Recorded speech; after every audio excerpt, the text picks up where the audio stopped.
Hello everyone, this is Rupesh Mishra and I welcome you all to your channel that is math वैथ।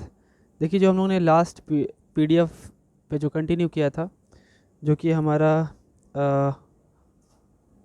Numerical analysis था, यहाँ पे अभी उस PDF को मैं एडिट नहीं कर पाया हूँ।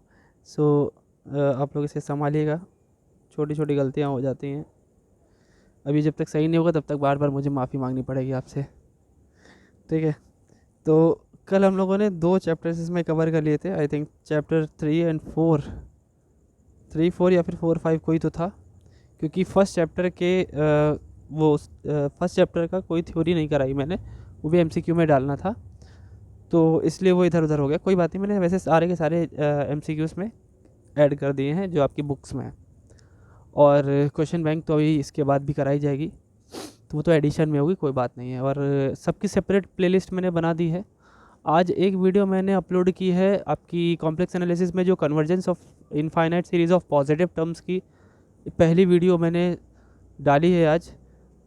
आपको वो एमसीक्यू वाली प्लेलिस्ट में भी मिल जाएगी कॉम्प्लेक्स की, और कॉम्प्लेक्स की वो जो थ्योरी वाली है प्लेलिस्ट उसमें भी मिल जाएगी।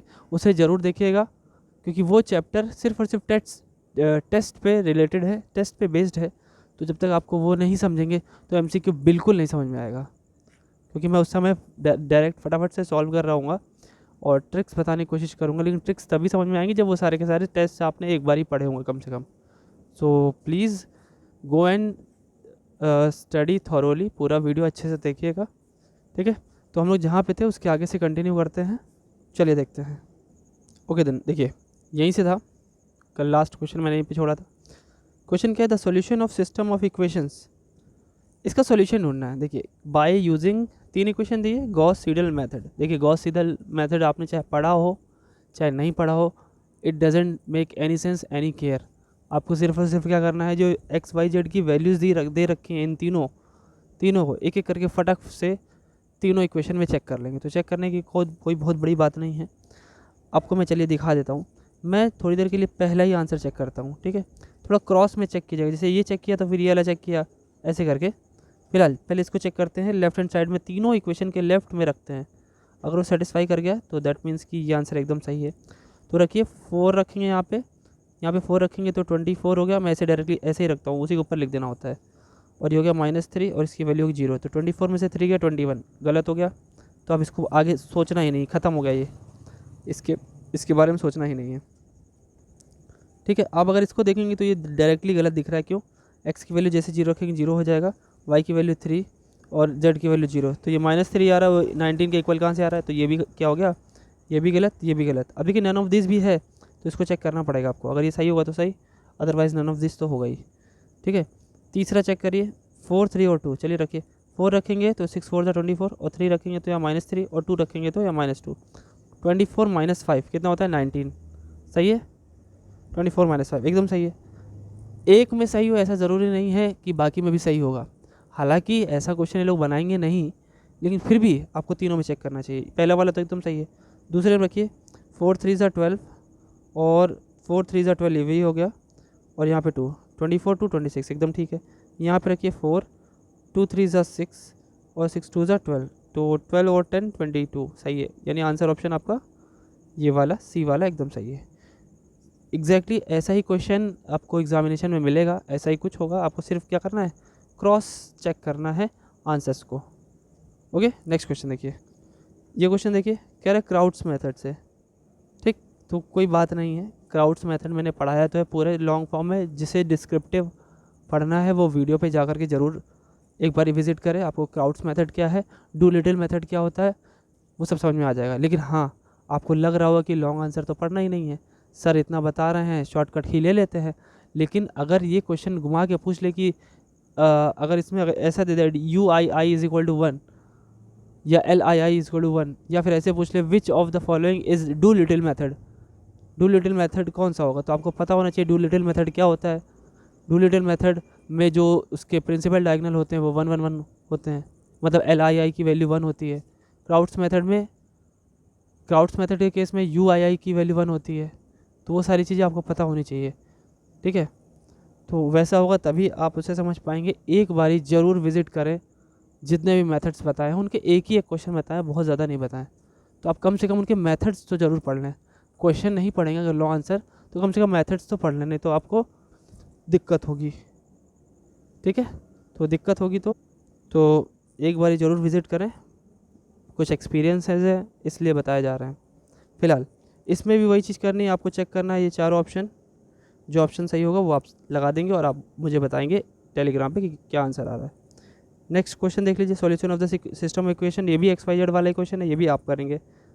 उसके बाद देखिए गॉस सीडल मेथड लिख रखा है, लेकिन क्वेश्चन उसी टाइप का है, आपको क्या करना है, क्रॉस चेक करना है। तो इस चैप्टर के सारे क्वेश्चन ऐसे ही ऐसे हैं, मतलब जो आपकी बुक में दे रखे हैं उनकी मैं बात कर रहा हूँ।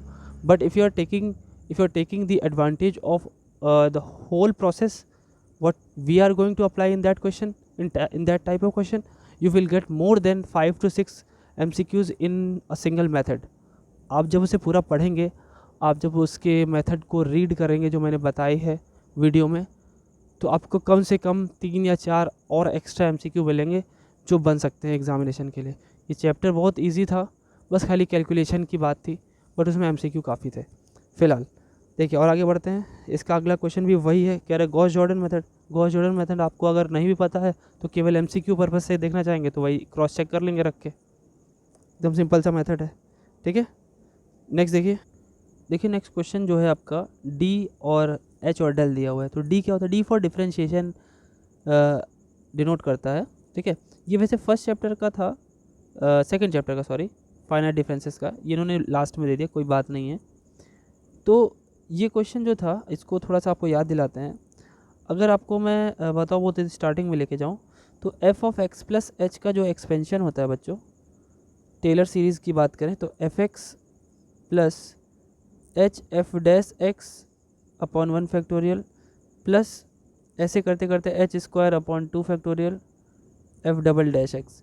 तो इसे अगर जहाँ जहाँ डैश लगा उसकी जगह पे हम d लिख दें, जैसे इसको हटा करके हम यहाँ पे d लिख दें, इसको डबल डैश को हटा करके यहाँ पे d⁻2 को लिख दें, तो ये इक्वेशन क्या बन जाएगी, ये इक्वेशन कुछ इस तरीके से बन जाएगी। 1 जो आपका लेफ्ट हैंड साइड है f(x + h) जो लिखा आपने, ठीक है, वो इक्वल टू हो जाएगा, अगर f(x) सब में कॉमन ले ले, f(x) हम राइट में कॉमन ले रहे हैं, तो हमारा क्या बनेगा 1 + hd + h² अपॉन 2 फैक्टोरियल और d² plus dot dot dot. और इसे आप सही से देखोगे तो ई की पावर वाला फॉर्मूला, e⁻x का ये सीरीज़ बन जाएगा। ठीक है, तो इसे लिखोगे तो आप ऐसे लिख सकते हो e⁻hd और f(x) तो है ही बाहर। ठीक, तो एक तरीके से आपका जो f(x + h) बच्चों बना, f(x + h) is equal to e⁻hd और f(x) बना। तो भाई f(x + h) की प्लेस पर क्या आ गया हमारा e⁻hd और f(x). ठीक है, इसको हम क्या लिख सकते हैं, e × f(x) लिख सकते हैं, क्योंकि e ऑपरेट हो जाएगा। अगर आप रिप्लेस करें तो e की जगह पे e⁻hd आ गया है ना, e की प्लेस पर e⁻hd हो गया। अब क्या करना है, अगर आप देख पाएँ तो e को अगर हम इधर भेजें तो वो log e में कन्वर्ट हो जाएगा, और इस e को अगर हम फॉरवर्ड डेल के रूप में लिखें तो क्या लिखेंगे, सोच के देखिए। पहली बात तो hd = log e हो जाएगा। एक आपका जो एक तरीके से रिलेशन है कि ये भी होगा, ये भी MCQ में आ सकता है। और अगर e को हम लिखना चाहें, आपको पता है ना e को शिफ्ट ऑपरेटर बोलते हैं। शिफ्ट ऑपरेटर क्या करता है, शिफ्ट ऑपरेटर की जगह पे आप e की जगह पे आप 1 + del भी लिख सकते हैं। ठीक, 1 + del log 1 + x की सीरीज़ अगर ओपन करें तो log 1 + x की सीरीज़ क्या होती है, x यानी del -x² upon 2 plus x³ upon 3, ऐसे करके चलता चला जाएगा। और ये जो h है उसे 1/h कर दें तो d = ये आ जाएगा। तो इनमें से कौन सा मैच कर रहा है, अगर आप देखें तो आई थिंक C वाला मैच कर रहा है। ठीक है, so this is the right one answer. और अगर इसी को रिलेट करें आप, जो इस चैप्टर में हम लोगों ने पढ़ा था, चैप्टर का नेम क्या था, डिफरेंशिएशन और इंटीग्रेशन वाला चैप्टर था ना, तो नीचे वाला जो क्वेश्चन है वो उसका गलत ऑप्शन दे रखा था, तो मैंने उसे सही किया, सब में पावर 2 चला दिया। पावर 2 होता है तो यहाँ पे नीचे h² होता है, और वो पावर 2 से स्टार्ट भी होता है। ठीक है, डिफरेंशिएशन की बात है। ठीक है, और फॉरवर्ड डेल की बात है, तो उसमें सब के सब क्या होते थे, सब के सब पॉजिटिव होते थे। तो यहाँ पे नहीं, अल्टरनेट पॉजिटिव नेगेटिव होते, एक पॉजिटिव एक नेगेटिव, एक पॉजिटिव एक नेगेटिव, तो ये भी गलत है। तो आंसर कौन सा सही लग रहा है? पॉजिटिव नेगेटिव पॉजिटिव नेगेटिव, ये वाला आंसर आपका एकदम सही है। ठीक है, नेक्स्ट देखिए, एक क्वेश्चन और है आपका, डी और डेल में साइन हाइपरबोलिक, ये हाइपरबोलिक है, थोड़ा गलत लिखा हुआ है, इसका ऑप्शन ये वाला सही है। जब आप इसको कन्वर्ट करोगे ई की पावर में, ई की पावर, वैसे साइन हाइपरबोलिक अगर थीटा की बात करें तो e power theta minus e power minus theta upon 2i होता था इसका फॉर्मूला। ठीक, तो इसे जब सॉल्व करेंगे और फिर डेल को निकालेंगे तो 2 ऊपर आ जाएगा, 2 नीचे वाला तो गलत है और 2 बिना वाला भी गलत है। ठीक है, हाइपरबोलिक हाइपरबोलिक डी नहीं होगा, ये 1/2 वाला आंसर इसका सही होगा, इसे ध्यान रखिएगा। ठीक है, ये एक तरीके से क्वेश्चन है। और जो चैप्टर 1 नहीं, चैप्टर जो फाइनल डिफरेंसेस पढ़ाया था उसमें ढेर सारे रिलेशन मैंने बताए थे, उसका वीडियो ज़रूर देख लीजिएगा, उसमें कई सारे रिलेशन है और वो सारे के सारे MCQ में बनाए जा सकते हैं। ठीक है, आगे बढ़ते हैं। नेक्स्ट क्वेश्चन देखिए, the relation among D del and mu, D del और म्यू के बीच में जो रिलेशन है वो डायरेक्टली याद कर लीजिए, क्योंकि प्रूफ करने में तो बहुत लंबा प्रूफ होगा। ठीक है, so the option is what, देखिए 630 वाला ऑप्शन तो सब सही है जितने भी हैं उसमें। ये देखिए दोनों ऑप्शन एक ही जैसे हैं, ये दोनों ही सही है फिलहाल। Del mu by h is और ब्रैकेट में 1 माइनस डेल, बाकी के सारे नेगेटिव रहेंगे, 1 के बाद सारे नेगेटिव रहेंगे और पावर 246 चलेगी। ठीक है, वैसे तो यहाँ पे सारे ऑप्शन सही लग रहे हैं, केवल ये वाला गलत है, ये वाला भी सही है। देखिए 1 के बाद सारे नेगेटिव, नहीं यहाँ पे पॉजिटिव दे रहा है। ठीक है, तो ये गलत हो गया, तो ये दोनों नीचे के सही दे रहा है, हालांकि इसमें से कोई एक गलत होना चाहिए, यहाँ पे प्लस लगा देता हूँ मैं, क्योंकि दो आंसर अभी कभी भी सही नहीं हो सकते, लेकिन नेगेटिव वाला आंसर आपका सही होगा, याद रखेगा इसे। इसके नीचे वाला क्वेश्चन देखिए, डी और बैकवर्ड डेल, इसके बीच में रिलेशन करना है। तो अभी जस्ट ऊपर तो हम लोगों ने क्या किया, देखिए हमने किया e power H D is equal to e, ये तो क्या, और H D is equal to हमने क्या किया, लॉग ई। ठीक, अच्छा लॉग ई करने से पहले आप एक काम कर लीजिए, इसमें क्योंकि हमको बैकवर्ड डेल लाना है तो एक काम करिए, माइनस का दोनों तरफ मल्टीप्लाई कर दीजिए, या माइनस ना करिए, एक सेकेंड, दोनों का रेसिप्रोकल ले लीजिए। रेसिप्रोकल लेंगे तो e power minus h D हो जाएगा और यहाँ पे कैपिटल ई पावर -1 हो जाएगा। ठीक, और दोनों तरफ अब माइनस लगा लीजिए और दोनों तरफ 1 घटा लीजिए, 1 minus e power minus h D, और राइट हैंड साइड में हो जाएगा 1 माइनस ई पावर -1। तो ये जो आपका 1 माइनस ई पावर -1 हो गया बच्चों, इसे जब आप सॉल्व करेंगे तो ये आपका बैकवर्ड डेल में बदल जाएगा। वैसे बैकवर्ड डेल होता क्या है, यही आपका बैकवर्ड डेल होता है, इसी को हम बैकवर्ड डेल बोलते हैं। बैकवर्ड डेल यानी ये क्या हो जाएगा एक तरीके से, 1 minus e power minus h D is equal to backward del. अब क्या करिए, बैकवर्ड डेल होता है ये, बैकवर्ड डेल को इधर ले आइए, ई पावर को उधर भेज दीजिए, तो क्या बनेगा, 1 minus backward del is equal to e power minus h D. फिर वही काम, माइनस एच डी को इधर रहने, उधर लॉग लगा लीजिए, लॉग 1 माइनस बैकवर्ड डेल। अब डी निकालना है तो -1 upon h log 1 minus backward del. तो आंसर ऑप्शन आपका बी वाला देखिए सही है। ठीक है, एक ही जैसे दो क्वेश्चन थे, एक ही इनइक्वालिटी से दो क्वेश्चन सॉल्व हो रहे थे। चलिए कमिंग टू द नेक्स्ट। अब देखिए ये जो क्वेश्चन है आपका, जो चैप्टर था जिसमें न्यूटन कोटेज क्वाड्रेचर फॉर्मूला मैंने समझाया था, उसके बाद उसमें n की वैल्यू 1, 2, 3 और 6 रखी थी। तो namely trapezoidal, Simpson 1/3, Simpson 3/8 and Weddle's rule proof हुए थे। ठीक है, उसके बाद हमने एरर पढ़ी थी और भी चीज़ें बताई थी मैंने। तो उसमें जो हमारा बोला हुआ है usual notation the general quadrature formula, उसे आप न्यूटन कोटेज फार्मूला भी बोल सकते हो, जनरल क्वाड्रेचर फार्मूला भी बोल सकते हो, because n is existing over here. n की वैल्यू n में दिया हुआ है क्वेश्चन, इसलिए इसे जनरल फॉर्म बोलते हैं। सो जनरल फॉर्म है ये। तो आप देख लीजिए कौन सा जनरल फॉर्म यहाँ पे आपने पढ़ा हुआ है, कौन सा सही लग रहा है आपको। ठीक है, इनमें से कौन सा ऑप्शन आपको सही लग रहा है। तो h कॉमन आया था, ठीक है, h कॉमन था, ny0 था, ठीक है। उसके बाद तो इस फॉर्मूले में आप अगर n बाहर कर देंगे तो यहाँ से केवल y0 मिलेगा, यहाँ पे n/2 मिलेगा और यहाँ पे आपका n² और n मिलेगा, n पावर 1, और ये सारे टर्म्स पॉजिटिव थे। हाँ ठीक है, ये ऑप्शन आपका एकदम सही है, आंसर ऑप्शन 1 सही है। आप उसे देखेंगे एक बारी वीडियो, आपको समझ में आ जाएगी कौन सा फॉर्मूला किसका है। ठीक है, नेक्स्ट देखिए ट्रेपेजॉइडल रूल। ऊपर के रूल में n की वैल्यू अगर हम 1 पुट कर दें तो ट्रेपेजॉइडल मिल जाता है। तो ये MCQ ऑटोमेटिक अपने आप से बन गया कि which of the values of n can be put in the general quadrature formula to get trapezoidal rule. तो n की वैल्यू वहाँ पे 4 दी होंगी, 1 2 3 एंड 4, सो दो that value of n which is equal to 1 that will be right. Okay, तो आपको याद होना चाहिए इसमें क्या था आपका, अच्छा हाँ, वहाँ पे एक मिसप्रिंट था बच्चों, आप लोगों ने पढ़ा हो तो वहाँ पे h/3 मैंने बताया हुआ है। एक्चुअली फ्लो में आपकी बुक में भी ये आंसर गलत था, लेकिन बाद में देखा गया तो हालांकि वो आंसर h/2 होना चाहिए वहाँ पे, ठीक है। वो क्वेश्चन वो वहाँ पे फ्लो में गलत हो गया, तो आप उसे एक बारी ज़रूर क्रॉस चेक करें प्लीज़, ठीक है। h/2 होना चाहिए, ठीक। h/2 वाले आंसर सही होने चाहिए। अगर आप देखें h/2 वाले आंसर सही होंगे तो 1/2 अगर बाहर लेंगे, मतलब मान लेते हैं इसमें से ना लेकर इसमें अगर 1/2 बाहर लेंगे तो ये 1/2 तो दे देगा आपको, 1/2 तो दे देगा, लेकिन यहाँ पे 4 टाइम्स हो जाएगा। तो क्या आपने फॉर्मूला पढ़ा है 4 टाइम्स वाला? नहीं, 4 टाइम्स इसमें तो 2 टाइम्स पढ़ा है हम लोगों ने।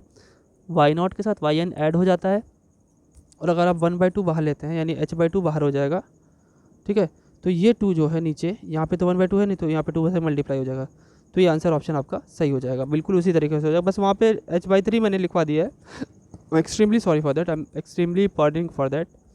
तो वो चीज़ आप ज़रूर सही कर लें, इसमें एक छोटी सी गलती हो गई थी, ठीक है। तो वहाँ पे h/3 ना h/2 होगा, बुक्स में गलत दिया हुआ है, ठीक। तो आंसर ऑप्शन आपका यहाँ पे क्या बनेगा, ये वाला, सी वाला।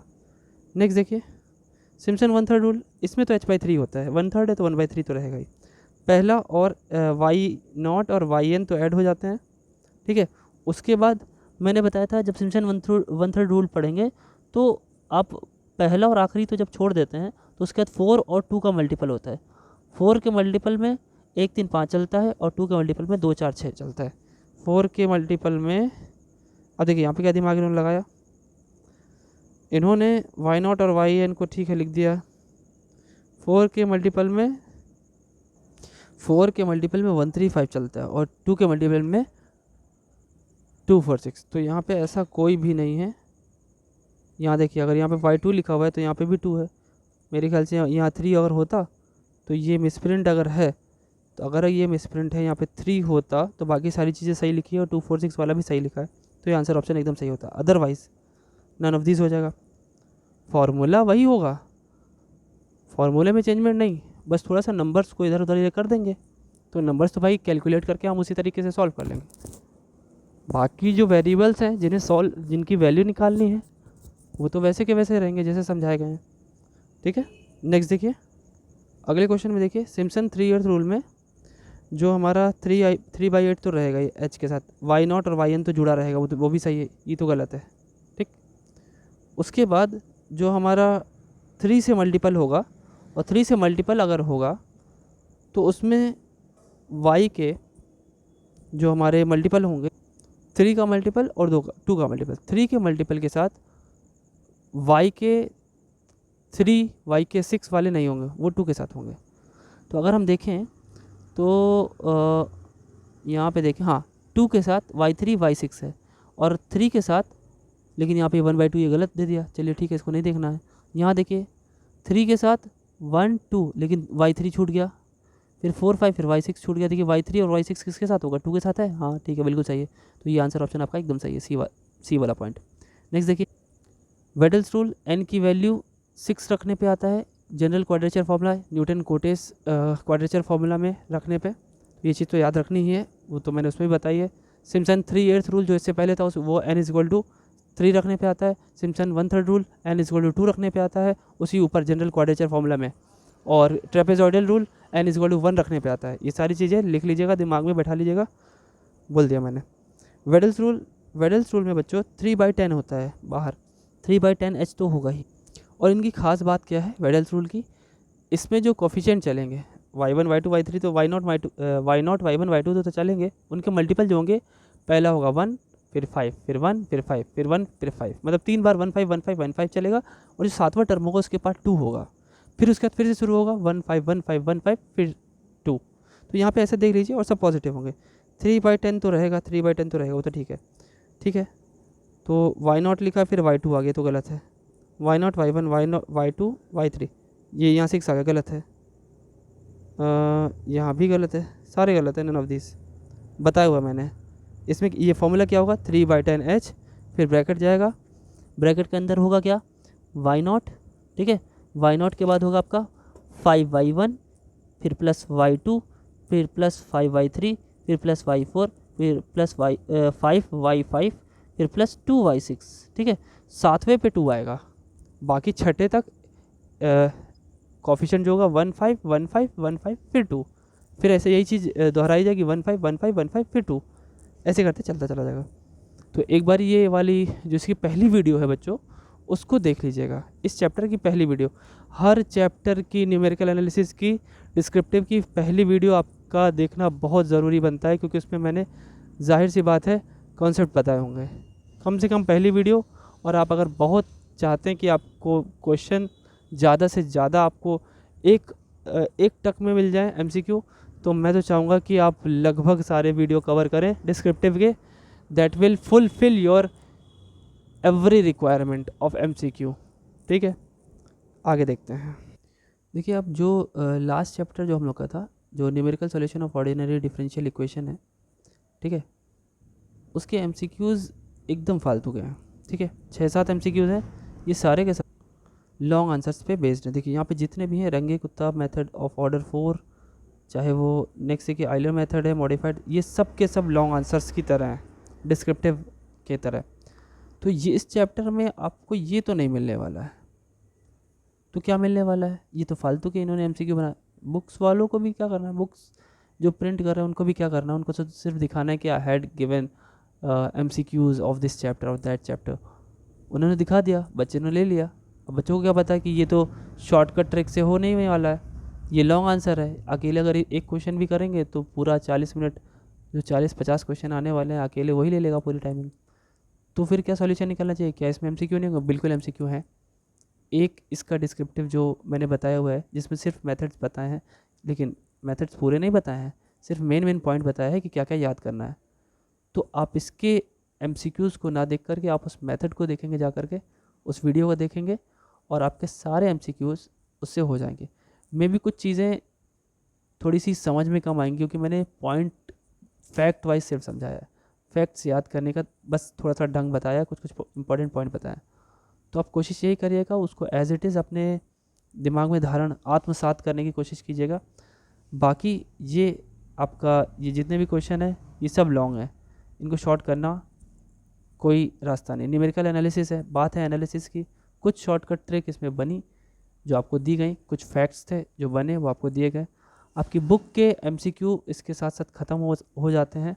7 चैप्टर्स हैं, और ये 7 चैप्टर्स में एमसीक्यू जितने भी थे मैंने सारे करा दिए। अब इसके बाद जो एमसीक्यू होंगे वो क्वेश्चन बैंक के आपके सामने आएंगे, इसी बुक के, मतलब न्यूमेरिकल एनालिसिस की एक क्वेश्चन बैंक आपके सामने आएगी। हो सकता है एक नहीं 2 एमसीक्यू क्वेश्चन बैंक आ जाए, एक तो आएगी ही, दूसरी भी मैं अरेंज कर रहा हूँ, जैसे मिलती है मैं वो भी आपको साथ ही साथ कराऊँगा। इसके बाद जो आपकी एमसीक्यू शुरुआत होगी वो आपके एमसीक्यू के चैप्टर कॉम्प्लेक्स के लिए जाएंगे, और कॉम्प्लेक्स के साथ साथ आपका मीट्रिक स्पेस भी स्टार्ट हो जाएगा एमसीक्यू का, क्योंकि कल हम लोग उस पर 5th चैप्टर पढ़ेंगे। 5th चैप्टर कल ख़त्म भी करेंगे, और 6th और 7th 2 चैप्टर और रह जाएंगे कल के बाद, उन्हें भी करके ख़त्म कर देंगे। ऑपरेशन रिसर्च शुरू होगा, वो मैक्सिमम 1 हफ्ते का है। फैक्ट्स बताने हैं उसमें, एक एक क्वेश्चन कराने हैं सबके, सो वो भी जल्दी से जल्दी कवर हो जाएगा, एंड इस महीने के अंदर अंदर आपको सब कुछ मिल जाएगा। आपका एग्ज़ामिनेशन 15 को है, मैं इसी महीने ख़त्म करा दूँगा। बाकी जो 4th सेमेस्टर वाले हैं उनको भी मैं 25 तारीख तक काफ़ी कुछ मटेरियल देने वाला हूँ, तो वो लोग परेशान ना हो। बाकी मिलते हैं नेक्स्ट वीडियो में। इस वीडियो को शेयर कर दीजिएगा फ्रेंड्स में, उन्हें भी बताइएगा कि अभी इसके और भी एमसीक्यूज़ आपके सामने आएंगे। मिलते हैं नेक्स्ट वीडियो में आपके अपने प्यारे से चैनल मैथ विद पर रुपेश मिश्रा के साथ। Thank you.